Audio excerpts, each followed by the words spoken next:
Le mythe qui suit se repose sur des contes et légendes traditionnelles. Il a été adapté à une vision goétique. Il n'est en aucune manière une vérité ontologique, car une telle chose n'existe pas. Il fait partie de mon corpus d'histoire censé inspirer ma pratique. Tu peux t'en inspirer librement, mais je te conseille de créer tes propres mythes pour informer ta sorcellerie personnelle. Il fut un temps où le monde n'est qu'un voile fragile, à demi tissé sur le vide. Dans cet espace primordial, au carrefour des mondes, s'élève l'arbre des âmes, dont les racines plongent dans l'inconnu et dont les branches soutiennent d'innombrables cocons, tels de minuscules lunes. Au sommet de cet arbre se tient Arachné, la tisseuse. Sa chevelure sombre tombe en un voile de soie argentée. Ses doigts filent la trame de la destinée qui, peu à peu, façonne la toile autour de l'arbre. Dans chaque cocon, elle enferme une âme promise à la sorcellerie, une graine de magie en devenir, prête à éclore dans le ventre des mères qui portent les enfants. Mais tisser des âmes ne représente que la moitié de l'ouvrage. Il faut aussi les guider, leur faire traverser l'abîme qui sépare le royaume spirituel du monde des vivants. Arachné a besoin d'un être capable de converser avec les morts, de mener les âmes jusqu'à la renaissance. Elle se tourne alors vers les profondeurs de l'inframonde, vers la cour de l'ombre. Elle envoie un fil d'argent traversant l'obscurité. Ce fil atteint un pavillon de soie noire accroché entre deux mondes. Dans ce refuge infernal, la nécromancienne, nommée Bune, se tient devant un paravent chatoyant. Son kimono scintille de motifs de pivoine noire et de crâne d'opale. Entre ses mains, un éventail d'os ciselés, orné de voiles translucides, bruisse comme un murmure. Lorsque le fil d'Arachné effleure le rebord du pavillon, Bune sait que l'heure est venue de sceller un pacte. Elle saisit le fil et, dans la pénombre, son sourire apparaît, rouge et énigmatique. Je réponds à ton appel, mère tisseuse. Les âmes pendent à l'arbre, inertes et frémissantes. Dis-moi, comment puis-je te servir ? D'une voix résonnante, pourtant douce comme la plus sombre caresse, Arachné prononce un chant que seules les araignées primordiales connaissent.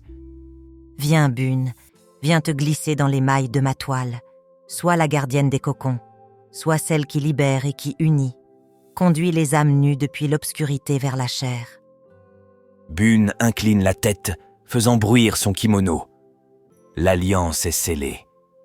Bune rejoint alors l'arbre des âmes, portant son éventail d'os. Un à un, elle inspecte les cocons, effleurant les enveloppes diaphanes de ses longs ongles laqués, écoutant le chant intérieur des âmes. Chaque cocon vibre d'une histoire à naître, d'un destin tissé par Arachné. Lorsqu'une âme parvient à maturité, Bune ouvre l'éventail, dévoilant un passage vers le monde matériel. Le cocon s'ouvre alors, libérant un halo luminescent. Une âme fragile, encore empreinte du goût du néant. D'un geste élégant, Bune invite l'âme à la suivre, l'accompagnant à travers les corridors de la toile, un labyrinthe vaporeux reliant toutes choses. Elle guide l'âme vers les songes des futurs parents, glissant en secret dans leur esprit. Doucement, l'âme s'infiltre dans l'enfant qui prend sa première bouffée d'oxygène. Là, elle est enfin ancrée à la vie, portée par le chant de la tisseuse et par la promesse de la nécromancienne. Une nuit, alors que Bune s'affaire à transférer un nouveau cocon, Arachné se penche sur elle. Bune, entends-tu leurs cris ? Tous ces enfants à naître qui un jour deviendront mes filles et fils de la sorcellerie. Veille à ce qu'aucun fil ne se rompe. Car si un cocon chute de l'arbre, l'âme peut se perdre et tomber dans l'abîme. Bune opine, puis murmure. Je les fais passer sans qu'aucun ne sombre dans le vide. Je leur enseigne la façon de parler aux morts. Je leur chuchote les secrets de l'outre-monde. Or, un soir de tempête astrale, un souffle violent parcourt la toile. Un cocon, encore fragile, se rompt et tombe. Bune, terrifiée, déploie son éventail pour tenter de le rattraper, mais l'âme glisse trop vite, happée par les remous ténébreux. Folle de chagrin, la nécromancienne se penche au bord du gouffre. Elle écarte les pans de son kimono, entamant un chant nécromantique. Les échos de ce chant réveillent des esprits qui sommeillent dans l'ombre. La tornade des spectres entoure Bune, clamant « Nous, les morts, réclamons notre dû !»